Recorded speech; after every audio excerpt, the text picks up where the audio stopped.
네, 반갑습니다. MBN골드 김준호 매니저입니다. 자, 오랜만에 10개월 만이죠. 엔비디아가 10개월 만에 조정폭이 좀 크게 나와주면서 오늘 이제 반도체 섹터가 전반적으로 좀 차익 매물이 출회됐고 좀 초토화 상황인데 결국에 저는 이제 AI 반도체 섹터에서의 차익 매물은 어쩌면 당연한 거다라고 좀 보고 있어요. 그래서 이미 엔비디아 자체가 지금 시총이 2조 2천억 달러까지 갔고 또 애플의 시총이 2조 6천억 달러잖아요. 그래서 애플은 계속 조정에 나와줬었고 그리고 연일 엔비디아는 시고가 랠리가 나와줬기 때문에 애플과 엔비디아 간의 시총 격차가 앞으로 엔비디아가 20%만 상승 흐름이 나와주면은 사실 애플의 시총을 추월을 합니다. 근데 사실 체급이 다르다. 엔비디아와 애플 같은 경우는 체급 자체가 다르고 또 사실 엔비디아가 매출이라든지 또 그리고 이제 애플이 매출, 영업이익, 순이익이 한 3배에서 4배 정도 차이가 나기 때문에 이미 지금 AI 올해와 내년, 내후년의 어떤 밸류가 엔비디아에 많이 땡겨 쓴 상태이다 보니까 언제든지 차익 매물이 나와도 이상하지 않다라고 보고 있습니다. 그래서 사실 뭐 브로드컴이 호실적을 발표하고 조정이 나와주니까 엔비디아도 이제 브로드컴의 어떤 하락을 빌미로 조정이 좀 크게 나왔던 것도 있고요. 또 그리고 임원이 어떤 대규모 매도 물량이 나와줬다라고 보고 있는데 여전히 뭐 엔비디아뿐만 아니라 이제 국내 뭐 HBM을 비롯한 AI 반도체 관련 종목들에 대한 대기 자금들이 워낙에 풍부하기 때문에 엔비디아가 다시 하락만 멈추면은 저가 매수가 강하게 유입될 텐데 당분간은 이 반도체 섹터의 차익 매물이 출회되었을 때 그 수급을 고스란히 제압바이오 섹터가 받아줄 가능성이 높다라고 좀 판단이 되고 있습니다. 그래서 이번 주에 또 CPI 지표 발표를 앞두고 있는데 최근 고용도 둔화되고 있고 PC 지표도 잘 나왔고요. CPI 지표까지 물가를 안정을 찾는다는 게 확인이 된다고 했을 때는 어떤 미 연준의 어떤 이제 금리 인하 시기가 조금은 앞당겨지지 않을까. 그랬을 때 R&D 투자를 확대하고 있는 제약바이오 섹터가 사실 금리 인하의 또 최대 수혜 섹터이기도 하거든요. 그리고 1월 JP모건 헬스케어 끝나고 지나친 낙폭과대가 나와줬고 또 이번 4월 달에 미국 암학회 또 그리고 5월에 미국 임상종양 학회를 앞둔 시점이다 보니까 제약바이오 섹터가 충분히 올라갈 만한 모멘텀도 여전하다라고 좀 보고 있습니다. 그래서 우리가 제약바이오 섹터를 제가 지난달부터 계속해서 좀 강조를 해드렸고요. 그 중에서 이제 오스코텍이라는 종목을 오늘 좀 리뷰를 좀 해보면은 오늘도 좀 시세가 세게 분출된 모습이에요. 그래서 최근에 의미 있는 구간대를 좀 돌파해준 상승 흐름이 나와줬고요. 오늘 장중에만 거의 한 10% 가까운 좀 상승 흐름이 나와주기도 했는데 오스코텍 같은 경우는 이제 랭라자 관련해서 원천 기술을 가지고 있는 원 개발자라고 말씀드렸었고 그거를 유한양행의 2015년도에 기술 이전했고요. 유한양행은 2018년도에 존슨앤존슨에 이제 그 재매각을 했다라고 해액 판권에 대해서만 재매각을 했다고 말씀드렸었는데 이제 올해부터 이제 랭라자 그 비소세포 폐암 치료제가 올해부터 건강보험에 적용이 되기도 했고요. 그래서 국내 매출에 대한 어떤 성장이 이어지고 있고 또 이제 올해 8월 달에 FDA에서 시판 허가에 대한 기대감이 점점 높아지고 있기 때문에 또 이제 해외 판권에 대한 로열티가 또 오스코텍에 들어온다고 했을 때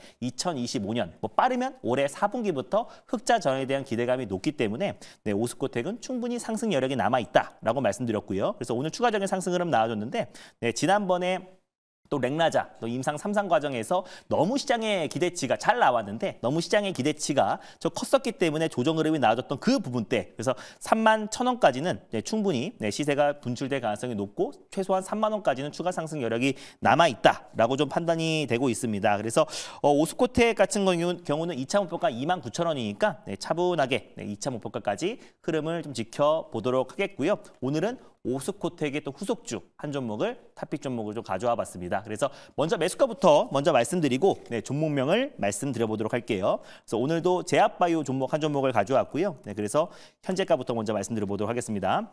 현재가는 15,800원이네요. 에이프릴 바이오라는 종목을 오늘 탑픽 종목으로 한번 가져와 봤습니다. 그래서 4월 달에 이제 AICR, 미국 암학회를 앞둔 시점에서 거기서 초청을 받거나 참석하는 기업들에 대한 주가 상승 여력이 충분히 남아있는 상태다라고 좀 보시면 될 것 같고 최근에 에이프릴 바이오가 이제 사파 플랫폼을 통해서 또 이제 계속 발표되는 임상이 굉장히 잘 나와주고 있어요. 그래서 계속해서 우리가 어떤 실적 성장에 대한 기대감과 추가 기술 이전에 대한 기대감이 굉장히 높은 기업이라고 판단돼서 오히려 조정 시 매수의 관점으로 접근하자라는 의미에서 에이프릴 바이오라는 종목을 가져왔고요. 자세한 내용은 가져온 자료를 보면서 말씀드려보도록 하겠습니다. 에이프릴 바이오 같은 경우는 이제 사파 플랫폼, 약물 지속형 플랫폼이다라고 보시면 될 것 같아요. 그래서 이 기술력으로 다양한 파이프라인 관련해서 확대를 하고 있는 기업이고요.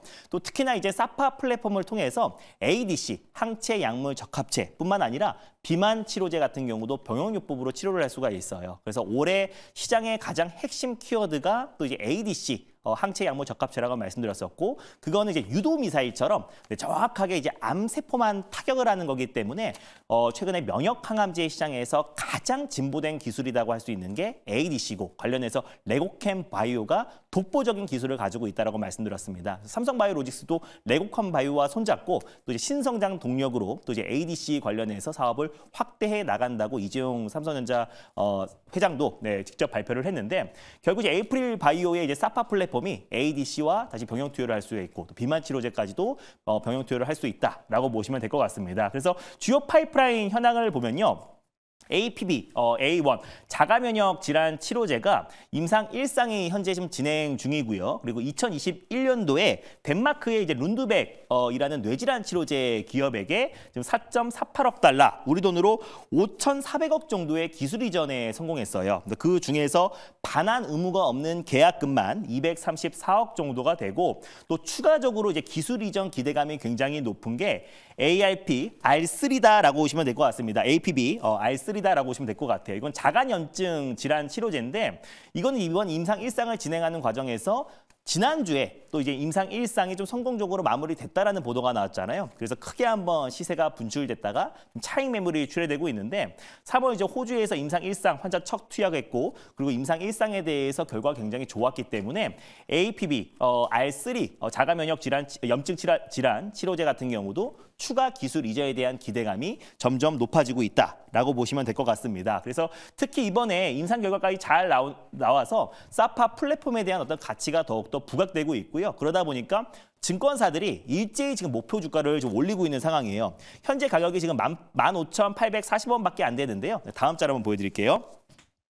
지금 뭐 SK증권뿐만 아니라 지금 이제 뭐 하나투자증권도 계속해서 목표가를 추가하면서 SK증권 같은 경우는 뭐 3만 원대, 또 그리고 하나투자증권 같은 경우는 이제 목표가를 거의 지금 4만 원대까지 이제 바라보고 있는 상황입니다. 그래서 사파 플랫폼에 대한 어떤 가치가 계속해서 부각되고 있고, 추가 기술 이전에 대한 기대감도 굉장히 한층 높아지고 있는 상황이다 보니까 우리가 기술 이전에 대한 기대감이 높고, 또 그리고 사파 플랫폼의 가치가 부각된다고 했을 때 다시 한번 에이프릴 바이오가 오늘의 고점을 돌파할 가능성이 높다라고 좀 판단돼서 오늘 에이프릴 바이오를 좀 가져와 봤습니다. 질문 한번 받아보도록 할게요. 네, 제가 질문해보도록 하겠습니다. 최근에 이제 그 제약 바이오 종목들에 대한 수급이 굉장히 좀 탄력적인 흐름들이고, 또 이제 대장주 역할을 했던 알테오젠이 사실 조정이 나온다 하더라도 다른 어떤 모멘텀을 갖고 있는 제약 바이오 종목들이 급등세로 진행되고 있는 흐름들인데, 아마 시청자분들도 좀 궁금해하실 것 같은데요.